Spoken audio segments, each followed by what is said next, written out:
les chantiers Harland & Wolff conçoivent le Titanic dans leurs ateliers de Belfast. À plusieurs reprises, Ismay exige de modifier les plans pour des raisons financières.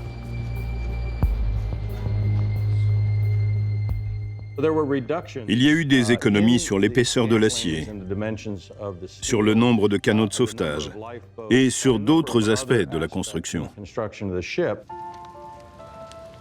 D'après les recherches effectuées par Brad Madsen dans les archives de Harland & Wolff, l'architecte naval Thomas Andrews aurait été contraint de réduire de moitié le nombre de canaux ainsi que la largeur du plaquage en acier de la coque.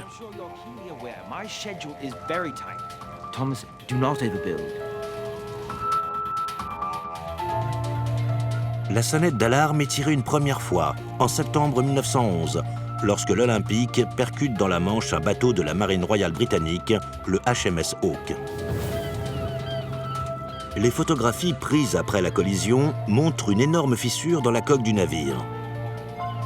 Malgré la faible vitesse de l'impact, l'acier de piètre qualité a été facilement éventré.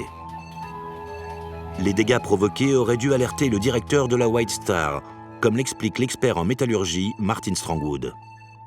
On a relevé beaucoup de fissures dans l'acier, ce qui n'est jamais bon.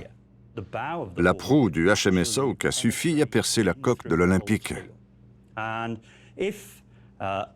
Si un ingénieur de l'époque avait regardé ces photos, il aurait vu que l'acier pouvait céder sous la violence d'un impact. Autre fait étrange, Martin Strongwood affirme que cet acier supportait mal la chaleur extrême. L'acier doit être résistant au feu. Et donc il faut absolument utiliser un acier très pur.